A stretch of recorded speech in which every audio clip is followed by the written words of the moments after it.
there's a science to planting trees, is there not? There absolutely is, Wow. yes. A lot of people think you can just dig a hole, place a tree, fill it back in, and call it a day, but there is a whole process.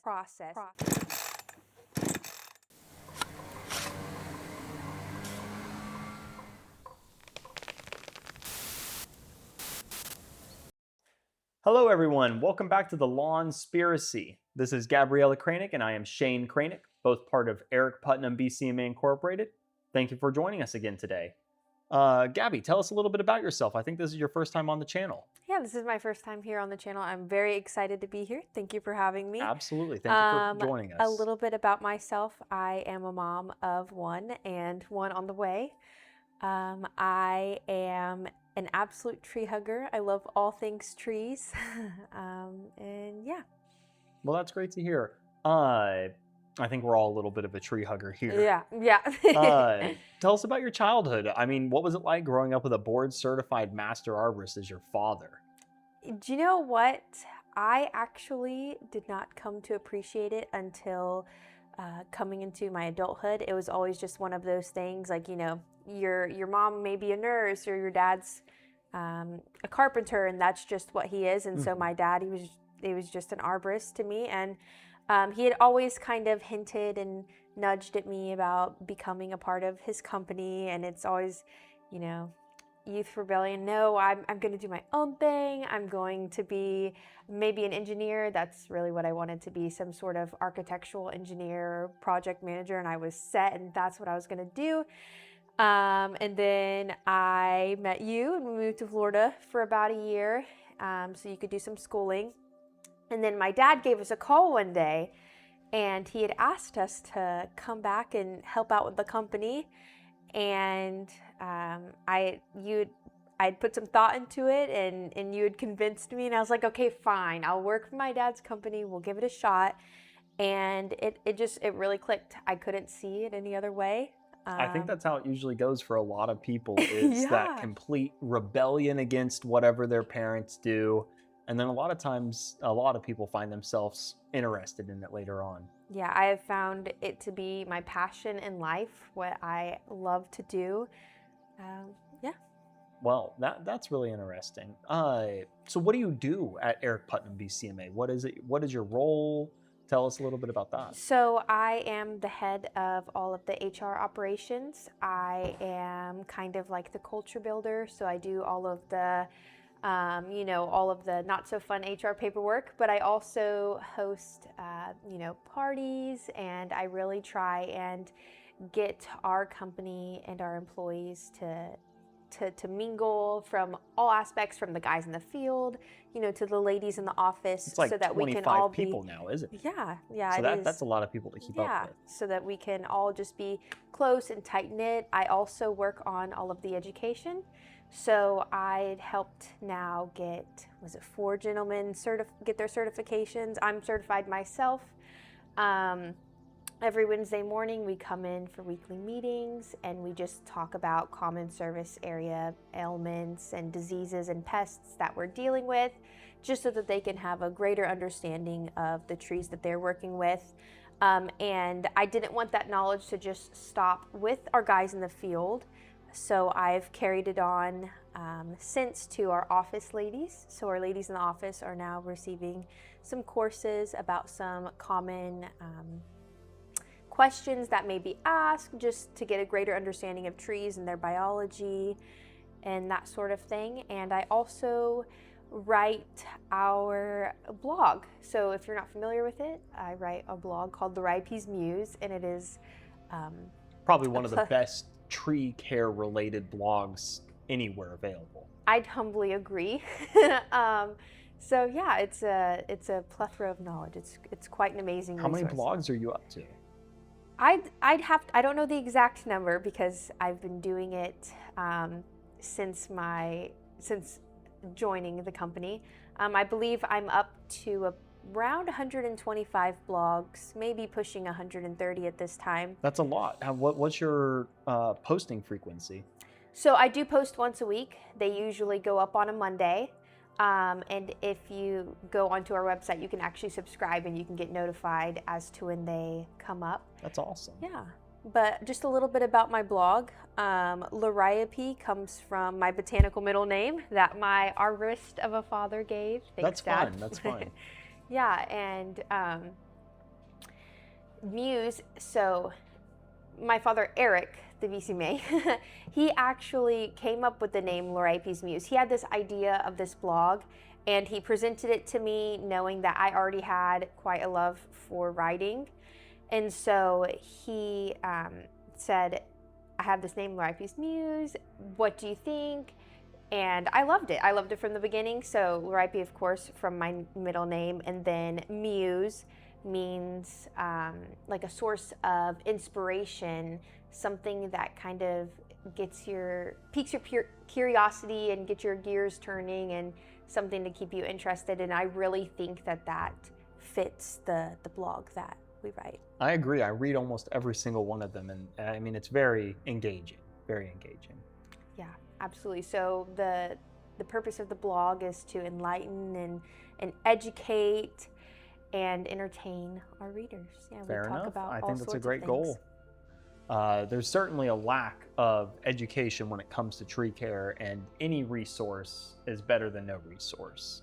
And Absolutely. I think you do a fantastic job at providing not only the greater Houston area with a lot of very specific tree care knowledge, but also we have subscribers from Australia, universities in Europe. I mean, we're worldwide with the blog. It's very impressive, the audience we've been able to reach. And that was always Eric's goal. Though it's important, of course, to educate our customers. It's a great resource for our clients. We can refer them to it if they happen to have a pest or a disease, or need more information on certain tips. We can refer it to them, and it's a good resource for them. But we also wanted it to be a great resource for just everyone. Eric wanted to be able to work with me to get his knowledge out there to everyone that we possibly could. Absolutely. And it's funny, it's a little funny that I think you didn't really like writing the blog at first. Oh, yes. I am a good writer, but I did not enjoy writing in the beginning. In fact, I was forced into it slightly, but I'm really glad that Eric did force me into writing the blog, or strongly encouraged me to write it, because it is my absolute passion. It is my pride and joy. I take so much heart in all the blogs that I write and the information that I put out there. It started with Eric working very closely with me for each topic. He gave me the ideas that I wrote about, and he fed me the information, to now I'm completely on my own for the most part, though I do take some input from our guys in the field about the topics I cover. I'm on my own. I do my own research. I have found my own voice, and You've gone autonomous. I've gone autonomous. Yeah, you could say that. So we cover all sorts of things, like you touched on, common pests, diseases, and ailments in our service areas, even tree species. But my favorite part of the blog, I'd have to say, is that we debunk a lot of really common tree care industry myths, and we cover a lot of controversial topics. Speaking of controversial topics, I think there's a blog that you covered fairly recently that would segue into what we want to talk about on this episode pretty well. Yes. Okay. So, fall is in our midst, and it's the perfect time for tree planting. And I thought the perfect blog that we could speak about was my blog on tree plant selection, or tree selection and tree planting. And we could kind of get into the nitty-gritty of big box stores. So let me ask you this, because I think a lot of people that might be watching might not really understand it. There's a science to planting trees, is there not? There absolutely is. Wow. Yes. A lot of people think you can just dig a hole, place a tree, fill it back in and call it a day, but there is a whole process, and the ISA actually has printed out this best management practices about it, and that's exactly what we follow. And yeah, it is rather in depth. Do you kind of want to? And so it even goes so far as, depending on your type of soil, you have to dig the hole in a different way. And I mean, the vast majority of our service area, we go from Conroe to Galveston to Lake Jackson to Beaumont, predominantly heavy clay soil.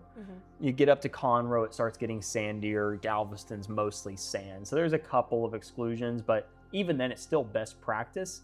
The root ball of a tree, a lot of people dig the hole just to fit the root ball. That way it doesn't tilt one way or another. It feels strong. It feels like the right thing to do, but it discourages root development outwards. And we're digging root balls 3 or 4 times the width, or the hole for the root ball 3 or 4 times the width of the root ball. And you really want it to be saucer bowl shaped. So there's a lot that really goes into the entirety of planting. So if you have somebody that you're hiring just to go out and plant some trees in your yard, and they're doing the bare minimum, digging the hole just the same size as the tree, you're going to, not just probably going to, you will run into issues later down the line. Absolutely. And you know, arguably one of the most important things about planting and bringing a new tree into your yardscape is not just sourcing a good, strong, healthy nursery stock, but it's also the way that you plant the tree, because you could have the most healthy tree,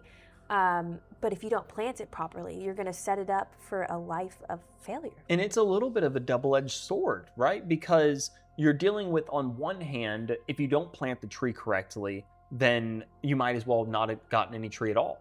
But if you didn't select the right quality of tree, or even worse yet, say you're wanting to do a fruit tree, the right type of fruit tree for your environment, you might as well not even planted a tree in the first place. Yeah. So it's a double-edged sword where both of them are the most critical part: sourcing and identifying the correct tree and planting that tree correctly. Because without doing either of those, you're just kind of throwing money in the air. Absolutely. I completely agree. Or, well, I guess in the ground. In the ground here in this sense, yeah. So first, I think we should delve into plant selection, and then what that looks like them. Maybe we can give them a DIY how to choose the best plant if you guys want to plant your trees on your own, or kind of an insight to how we as a company source our nursery stock. Yeah, no, absolutely. There's, let's call it 3 categories where you can buy trees from. We all go to Home Depot or other big box stores, and we see trees for sale there, right? So that'll be category 1, big box stores. Yes. Then there are local mom and pop nurseries that all they do is plants, trees, and things that go in your yard, what you would expect of a plant nursery. And then the third category is something almost anybody in the audience has never seen or never been to. And that is the grower, the person who is actually growing these trees and these plants and then selling them to the nurseries. Most people don't realize the big box store. A lot of people realize the big box store maybe, but not so much the nursery. A lot of people might confuse that nurseries, they aren't growing their inventory. Yeah. There might be a couple out there. I'm not going to speak for every one of them, but almost every nursery, especially at least not their trees, right? Yeah. Maybe they could grow their flowers or their vegetables. their vegetables. That's different. But trees, we're talking things that take years to grow. The nurseries, they just simply don't have the 1, land, but then 2, they're not set up to be able to grow those trees. So you're dealing with a middleman. Either way, whether you're going to a big box store or you're going to a nursery, you're dealing with a middleman. And the only way you get around that is by buying from the grower. But as a homeowner individual, you can't buy from the grower. And that's the worst part of this, because the best quality inventory is simply not available to the vast majority of the people that are watching this. You either, 1, have to be a company that's registered with them, that has a real incorporation, an LLC, some form of actual incorporated company within the state of Texas. This is all Texas. We don't Mhm. know other states. But in the for Texas, the Texas Department of Agriculture also regulates all commercial grower sales. And we actually have to carry a special certificate from the Texas Department of Agriculture to be able to buy directly from growers, because we have to keep track of where these trees are going to. Versus nurseries, because they're the middleman and they're the retail, they have that certificate, and you as an individual and a homeowner can go there and buy whatever you want, and they don't really have to keep track of it. There's different regulations for each Yeah. part of the industry. So tell us a little bit about big box stores. Okay, so big box stores, these can be your grocery stores that have a small garden section. These can be your hardware stores that have a garden section. And the issue with the big box stores is that they don't have the time or the resources to really put the care into the plants that they need. They see the plants and the trees that they sell as just another project or product, and that's just really unfortunate. They have other focuses. They have to make sure that their produce is fresh. They have to make sure that their shelves are stocked. They have to make sure that their floors are shining. And so the plants just being another product to them, they get, put to the wayside. The employee that, may take care of the plants is also probably, stocking shelves and cleaning floors. And so they're not trained in the way that they need to be to care for these plants. And so they're not being watered as often as they should. Nobody's catching if there's a pest outbreak. And the other issue, and this is a pretty big one, and I find it a little heartbreaking as somebody who is knowledgeable about trees and the climates that they can survive in, is that oftentimes we find at big box stores, they sell you plants that set you up for failure. And it's not your fault. That failure, is that like the structure of the tree, the roots of the tree? So maybe they don't sell quality plants, but it's deeper than that. You go in the summertime and they have these beautiful, we're right now, I'm just speaking of specifically the Houston area where I'm used to, but this is the same across the board, I'd say Texas, I'd definitely say the United States, but I can't speak for everyone. But you show up to a grocery store and they have all these lovely tropical plants lined out in the front. And you see like, wow, this beautiful purple banana plant. Like you want to take it home, you want to add it to your garden. So you take it home, you trust in the store that they're going to sell you a plant that surely will survive where you live. So you bring it home, you plant it, you take the effort of caring for it throughout the summer. It's stunning, nothing's wrong. And you go into the fall, it's okay. But then it dies over the winter time and you're like, what happened? Well, they sell plants, specifically like a banana plant or tropical plants, that start taking damage at 40 degrees. Wow. So there's just no chance. And that can die I've even seen some start taking damage at 45 degrees and die at 40 to 38 degrees. And so that poor plant just didn't even have a fighting chance. It just was a completely wrong plant for the area it was being sold. Absolutely. And that's what's with these big box stores. They're big corporations normally. I mean, I do have something quick to add on to that. I apologize to interrupt. And on the other end of the spectrum, you have plants that they sell that won't die during the freezes. However, they set you up for failure. For example, like fruit trees. Fruit trees, they have a certain amount of chill hours. Most of them have a certain amount of chill hours in order to actually fruit and produce fruit and flower and that sort of thing. And so, for example, I saw this summer a type of an apple tree that requires 1,000 chill hours. 1,000 chill hours. Okay, y'all might not be familiar, but we have Explain it. maybe 300 chill hours in a good year in like central Houston. Yes. And by the Gulf, like say if you're in Kemah or if you're in Galveston, we're talking 50 to 150 chill hours. Yes. So this tree required 10 times the amount of chill hours that we even receive. Absolutely. And so while this tree may not die, it will never fruit for you. And this is the story for a lot of trees. So it's very, very important that you do your research, because sure, they're selling you a pear tree and you're so excited that you could put a pear tree in your yard, because I was. But then you look at it and then you come to find that it'll never fruit for you. And so maybe you think you have a brown thumb, or the tree was bad, so you come back the next year and you buy another one, or you bought the plant that dies in the wintertime, so now you have an empty spot in your garden, so you come back the next year and you buy another one, and it's almost like, what's their motive here? Might be a little bit of a system there.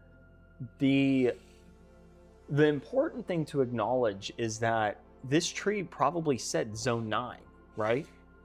And we're in zone 9B, right? So we're a semi-tropical area of the United States. What that means is that we still get freezes. Well, something can be rated for zone 9, zone 9B, zone 10, and even still, you still have to consider some other factors. There is a difference between understanding the zone that something is asking for, something that requires, and what its cold tolerance is, what its heat tolerance is, and how many chill hours it requires. So not every tree, like if we're talking shade trees, chill hours don't matter. Yeah. If we're talking fruit trees, majority of fruit trees require some amount of chill hours. If we're talking any kind of deciduous fruit tree, it's more or less every one of them. Say a peach tree, there are lots of different varieties. Every named variety, like say Florida Prince, or if you get into like, Tropic Snow, which is a white meat peach, and so on, these peaches, they have a certain amount of chill hours based on where they were developed at, right? So a peach tree that was developed for growing in Tennessee is very different than one that was developed for growing in southern Florida. And so they've adapted to a different set of chill hours, because if you look at most fruit trees, they have what's called a rootstock and then a scion, or the budwood. So the budwood, it's grafted onto the rootstock, and then that way you can have the characteristics that you want on the fruiting portion of the tree while having the root characteristics that you want to be able to better support the tree. A lot of these desirable scions, these desirable budwoods, have very poor growing root systems. So without growing them and then grafting them, they never would really take. So the budwood has a very specific chill hour to it.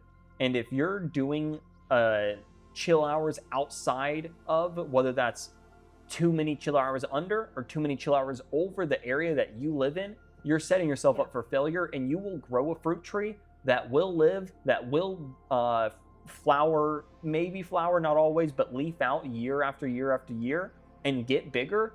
And this entire time you're like, okay, it's year 5. We're gonna get fruit this year, but you never will, because you absolutely set yourself up for failure. And a lot of times it's the big box stores set you up for failure by having the wrong amount of chill hours.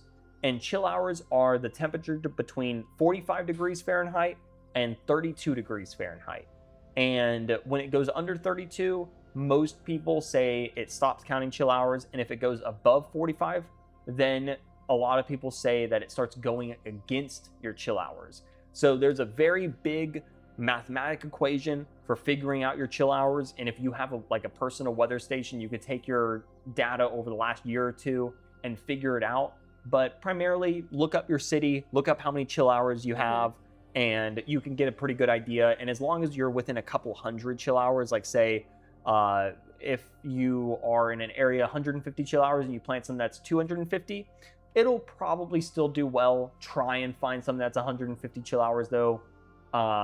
That way you're just a little bit closer to what that tree really requires. Absolutely. And then there is, say like citrus trees, they don't require chill hours, but most of them are frost or freeze sensitive. I mean, all of them are to some degree. There are citrus that are cold hardy down to maybe 10 degrees or 15 degrees. Yep. But the vast majority of them that they sell at big box stores die at 30 or 32 degrees Fahrenheit. And if you're in an area that is expected to get those temperatures, you're never really going to be able to get that tree to establish. And the same thing with heat, because some trees can only tolerate so much heat, especially when they're in direct sun. Yeah, absolutely. And so this isn't to say that you can't find any good plants at a big box store. We have found plenty of good plants at big box stores. Probably 12, or out of our 12 fruit trees in our front yard, 4 or 5 of them are from Home Depot. We just want to arm you with the knowledge so that you can make informed decisions. The most important thing that I could tell you is research, research, research.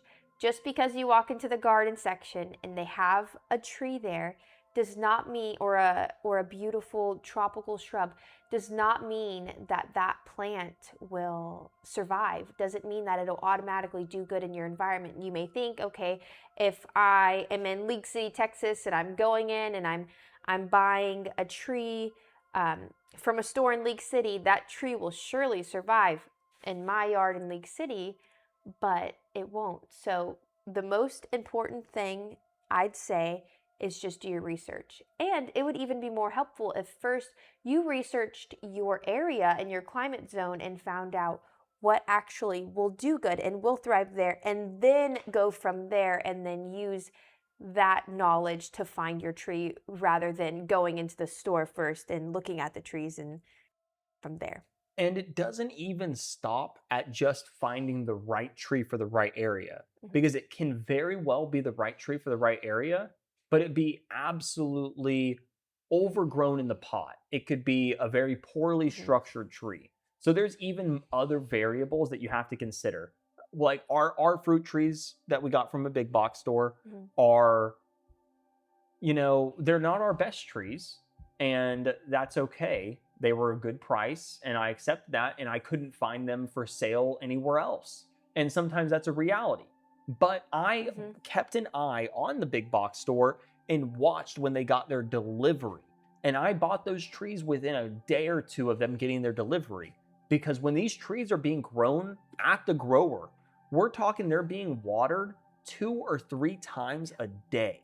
That way they don't have time to be neglected at the big box stores. Well, not only that, that's just the growing process. Well, yeah, they because they're in those black containers and they get heated up by the sun, they usually water in the morning and then in the evening. And so they are, one, it does prepare them, but it is just what the tree is used to. And when it's brought to a big box store where they're watering once every couple of days, that is a good way to ask for a tree with major physiological problems, because it only takes one day of not enough water in the soil and a canopy full of leaves to completely dry out and desiccate the root ball and cause an embolism in the tree. Absolutely. And before we segue into how to, choose the proper tree for your yard, how to choose a healthy tree and what to look for, I'd like to touch on nurseries briefly. Yeah. So nurseries are usually quite better about significantly better. Selling trees that are going to do well in your area. They also have their reputation lies within providing a halfway quality product. Absolutely. And these people are actually trained, and most of them I've spoken to are actually passionate about the trees and the plants that they work with. And so they're going to be taking a lot better care of them because their only job is to care for them. So they are trained in, weeding out any pests, stopping a pest problem as soon as it happens, weeding out any unhealthy plants. Do you want to elaborate on that? Because that's terrible. Because if you buy a tree and you've done your research, you found the tree that's the correct tree, you figured out how to, and you can look it up online, how to look at root balls and see if a root ball's overgrown or not. Listen, if you're seeing a bunch of roots on the outside of the root ball, it's overgrown. That's probably a bad tree. And you've figured out what the structure of the tree should look like, because every variety of tree, like a peach tree, has a very different structure than a pear tree. Understand the structure of the tree. You've done all of that, but you didn't know to look for pests, and now you've brought that pest home. Not only is that one tree in danger, now every other tree that you've been working over the last couple of years to grow might get infected because you just brought a new pest into the environment that wasn't there before. And your neighbors too. Yeah. So, but nurseries usually do a better job at catching diseases, catching pests, making sure that the plant is being watered properly because that's their only job. But I just wanted to touch on that because nurseries are, as a homeowner, better choice. Well, as a homeowner, as an individual, that is where you should focus your time and energy on. You can go to big box stores. Our trees that we've got from a big box store, it was an experiment to see what they would do. Yeah. They've done well, but it's taken a lot of time and energy to get them to do well. The trees that I bought from nurseries, significantly better, established quicker. Overall, you need to focus your time and energy at looking at nurseries. And unless if you are wanting to contract out planting that tree, for instance, we plant a lot of fruit trees. Primarily, most of our fruit trees, unless if it's a very select variety or something that just can't be found at the local growers, we're buying them from the growers. So you're getting the highest quality tree that has the best care taken of it. And it is the tree that will do the best when planted and it'll establish the quickest. Absolutely. But since as a homeowner you don't have access to that, and nurseries and finding a local nursery that has good reviews, when you go there you have a good experience, communicates well, is knowledgeable. Yeah, that's what I was going to say. Sounds knowledgeable about what they're talking about. And I think something important to plug in here is because you mentioned prices. I know we always want to get the best deal, whether it be the best deal on, clothing or whatever it may be. We always want to get the best deal for things.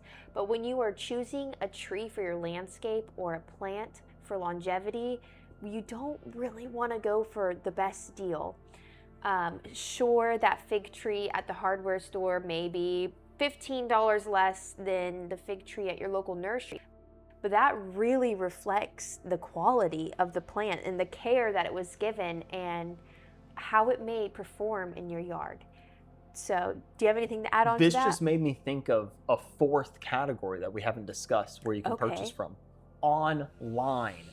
And let's just think about it. Let's just think about how much we just talked about that's important.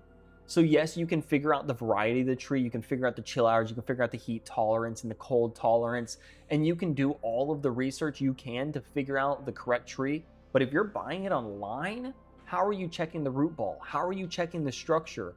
How are you making sure that this tree is being taken care of by somebody knowledgeable? You're not, you're just, you're putting your money on good reviews and that's it. Absolutely. And so I think in that case, maybe the best things to buy online would just be like small bare root saplings. Bare root saplings and budwood that you're grafting on, and that's a whole story, grafting. That is we can intensive, cover that in another time. But if you're doing it on a much smaller scale, you can get away with it. And a lot of times those budwoods you can only buy online. Local nurseries aren't going to have budwood for you to graft onto something because nobody's really doing that.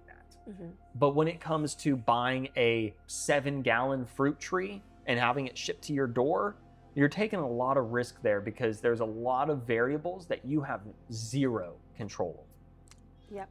Okay, now to segue into picking the tree. Yeah. So we had talked about the growth structure of the tree and how that's very important. This will be dependent on the tree species. So find the tree you want, research into what a proper growth structure, growth habit is for that tree in specific.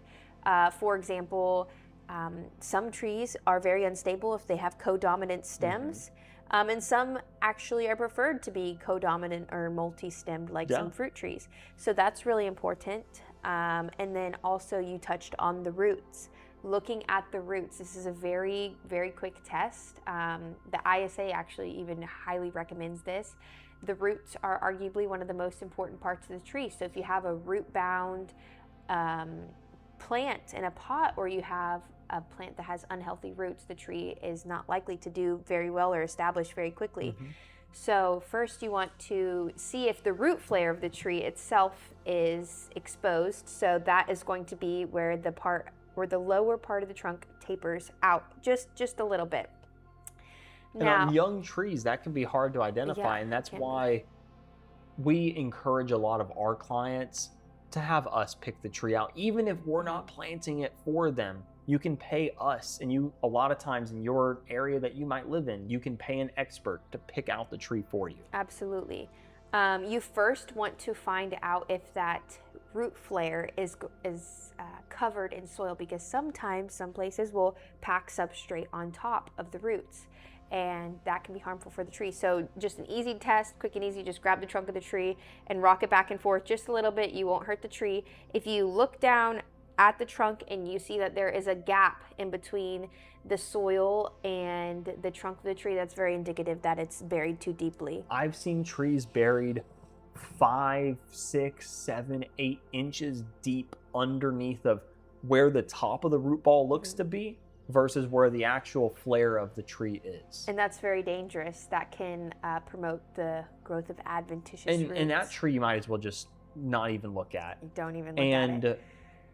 Another thing is pulling, if it's reasonable for you to do, obviously on these big 100-gallon trees that we do plant, you can't really pull the pot off of that kind of a tree. So you kind of have to understand the rest of the tree, the way it looks, and know a little bit more on how to analyze those root balls without pulling them out of the pot of the tree. But if you're at a nursery, it's not discouraged, from my understanding, by really anybody, for you to pull out the tree one at a time. Don't pull out all the trees, right? Yeah, don't leave not them all of just them, laying around with no pots on. You need to put them back in their pots. But And to treat pull it them out with slightly, respect, of course. They have feelings. treat them with respect. Be soft with them. Pat the walls of the pot a little bit to loosen it up. But pull it out. Look at the roots on the sides. It should just be very fine, hairy roots. But if you've got big roots, even a root a third the size of your pinky finger on the outside that's wrapping around, that's a bad sign that the tree has just been grown in that pot for too long. Absolutely. And then if you pull it out, so this might sound a little odd, but as arborists, we use all of our senses when assessing trees. So something very important is our sense of smell. Absolutely. So if you pull it out and give it a sniff, if it smells anything more than earthy, if it smells maybe anaerobic or alcoholic or just kind of rotty. Like sewer. Yeah, like or sewage. If it smells yucky, then that's a sign that there may be some kind of rot or necrosis going on with the roots. If you can brush the soil off, obviously the soil will make them look a little blackened. But if you brush the soil off and the roots still look black, then that's a sign of some root dieback and that the tree may not be healthy as well. Absolutely, yeah. Something important to really understand is you're always taking a chance when you're planting a fruit tree or any other tree. And the only way you can reduce your chance of something going wrong is by educating yourself. Absolutely. And putting as much information in front of you as possible so you understand how to properly pick a tree, because it is a whole process.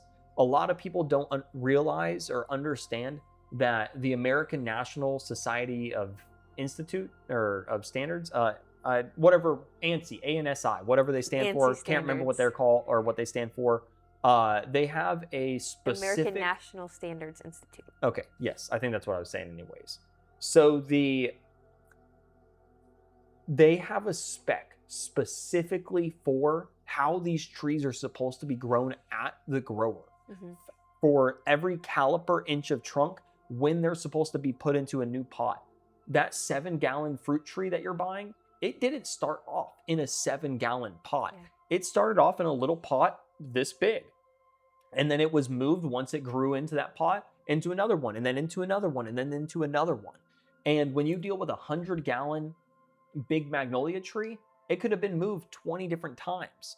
But if at one time in its life it was left in that pot for too long, somewhere in that root mass, there could be a root, kind of like a root plate forming where it was left in a pot for too long and then up potted, and the outside of that pot looks good. Or outside of that root ball looks good, and it looks like it's in the right sized pot, but unbeknownst to you, and only the grower would know this, that it has some kind of physiological issue. So,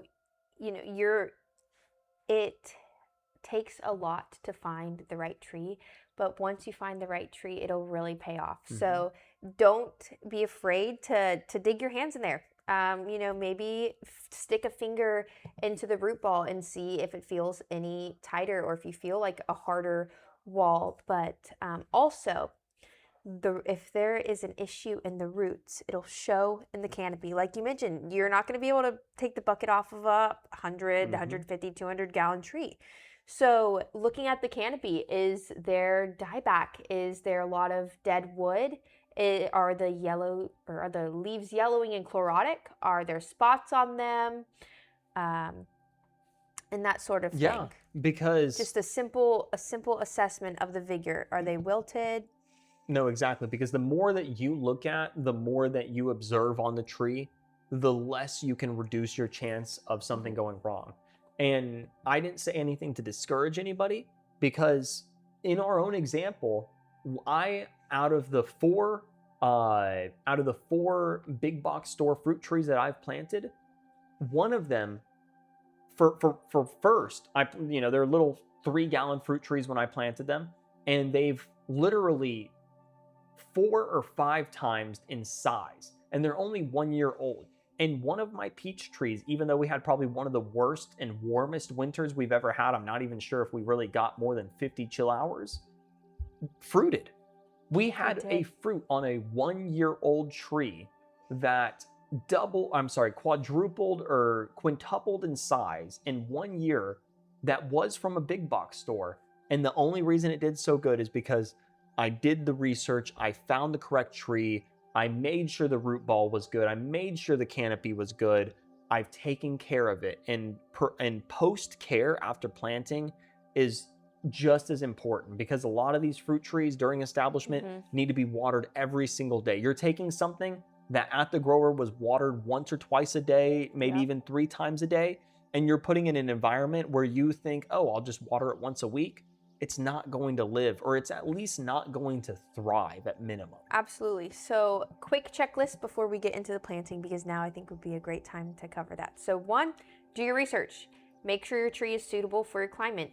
2, assess the health of the tree. I do have a blog on my website, and it goes, I actually have a couple blogs about choosing trees, and they go into a little bit more depth, but you can also do some research as well. The ISA has some great resources.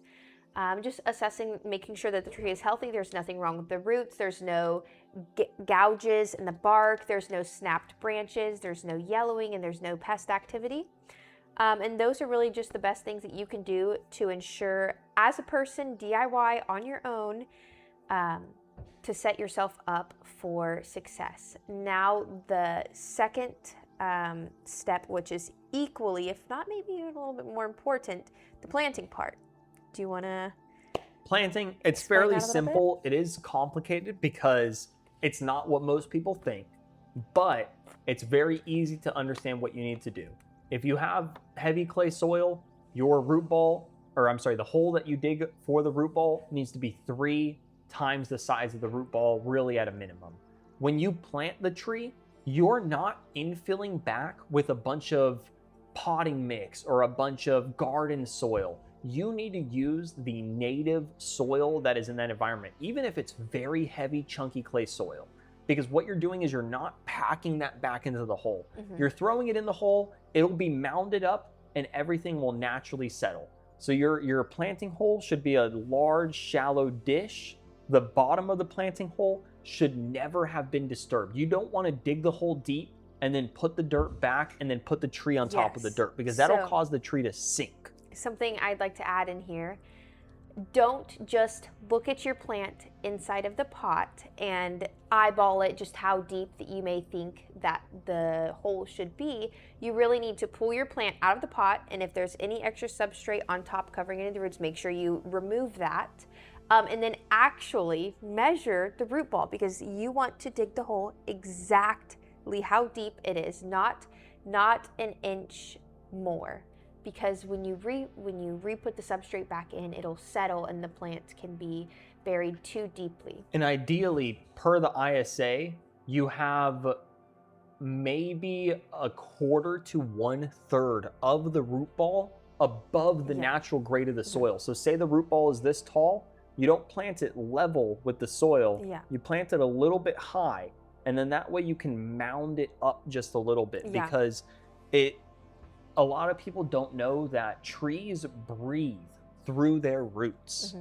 And if you bury it too deep, or if you cause an area where you compacted the soil and you've deoxygenated the soil, you've removed the tree's ability for it to breathe, and now you're creating anaerobic bacteria and fungi that are going to not only cause that tree to not establish, but will actively attack it and kill its roots and enable it to be able to really establish in its environment.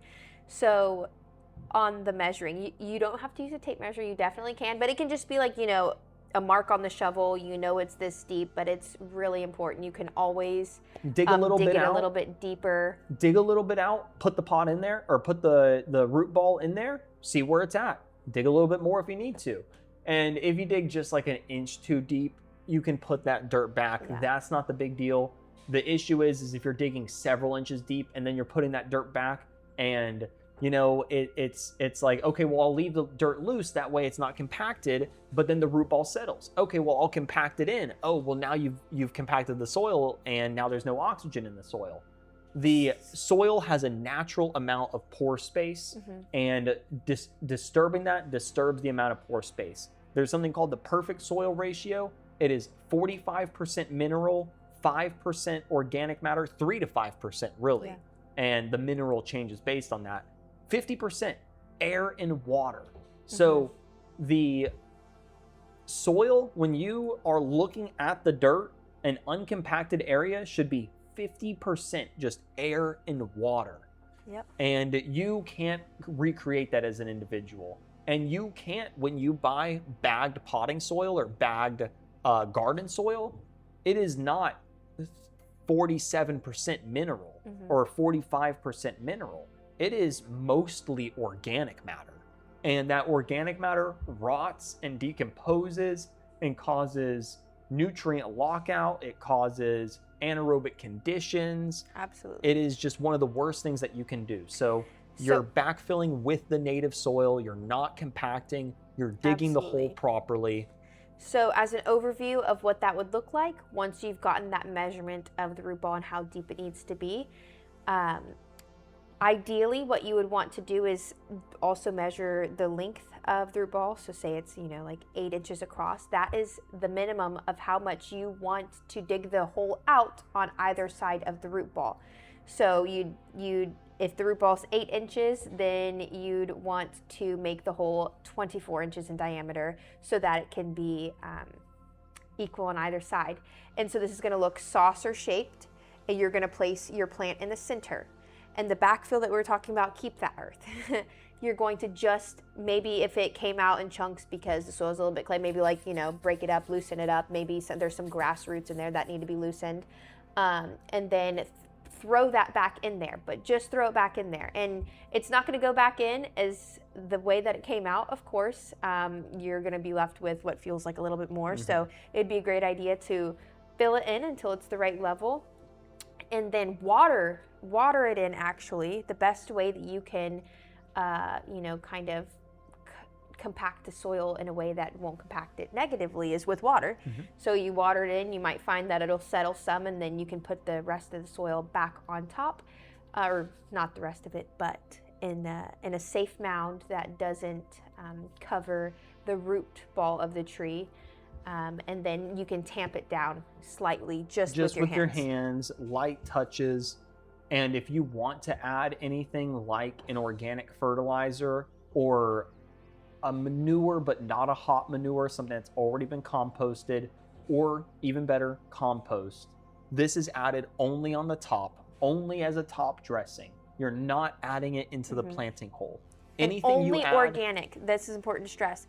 The ISA even says to stay away from all chemical fertilizers, I believe, for the first 2 seasons or first 2 years. And that's just because chemical fertilizers, while they can be beneficial, especially for fruit trees, and they have their place and they have their time to be used, cause the tree to grow far quicker than it's going to naturally grow. And during that first year or two of establishment, you really just want the tree getting itself antiquated with the environment, getting Yep. itself used to everything around it, and getting itself used to the weather, right? Because the Mhm. weather is probably the biggest thing that you don't have any control over that will cause your tree to be stressed out. And if you're fertilizing your tree, it's just going to stress it out more because now it's trying to grow, while the weather is telling it, no, don't grow, no, don't grow. Yeah. So we've talked about how to choose the right tree and where to get it from if you're doing it yourself. We talked about how to dig the hole and fill it in. Now let's talk to the last two important things for its establishment. Mulch and irrigation. So do you want to briefly cover each of those? Mulch, we're working with mainly pine bark mulch that can be shredded or that can be nugget. Anything else, if it's a shredded native hardwood mulch, those kind of mulches, they are usually trees that are diseased, because if a tree is being removed in your local area, it's being removed because it's dead primarily. And that means that these trees are being taken to the mulch yard, they're being shredded up, and they're being put into bags. That means there's a lot of spore. I think we should actually do an episode Certainly, fully on mulching, because the dirty mulching is an absolute epidemic. But in short, stay away from anything that is dyed. Stay away from, that's your red mulches, your black mulches. Anything that's artificial. Anything that's artificial, anything that looks perfect. If the chips look like they're perfectly cut, the chances are that that is lumber or some pallets or something along those lines. So the best thing that we can recommend is using pine needles, pine bark nuggets. You can use cypress mulch, which is more rare. You can use pine. You said pine needles? Yes. Yeah, you can use pine needles. That's usually that's like Florida and Louisiana and stuff like that. In a brief application, if I could keep it to 30 seconds, I would just say donut, not volcano, not mountain, okay? What you want to do is you want to spread it out depending on how big your tree is. I'd say a safe amount would be 2.5 or 3 foot from the actual trunk of the tree. Spread it into and make it more of a donut shape. So a berm, I guess, is another word for it. You want it higher on the outside and you want it sloped in towards the center, but you do not want it touching your trunk. That can cause an issue. It causes the tree to think it's buried deeper than it is. Absolutely. And then as far as irrigation goes, really, unless if you want to go outside and water your tree every single day, you really need to have automated irrigation. And yes, that comes at a cost, but so does replanting the same tree 4 times. Absolutely. Yes. And the irrigation that the tree gets in its first 2 years are arguably the most important in its entire life, because that's what establishes its root system. Absolutely. Well, I think that's a lot of information, and I Yeah. think this is a video that some people should probably even watch back a second time, Share with a friend. just because there's so much to really Absolutely. absorb. But thank you for joining us, everyone. Thank you for coming and watching the Lawnspiracy again. Thank you, Gabby, for joining us Absolutely. and sharing It was all my this pleasure. knowledge. Thank you. Everyone, have a great day. We'll see y'all again. Bye. Bye, everyone.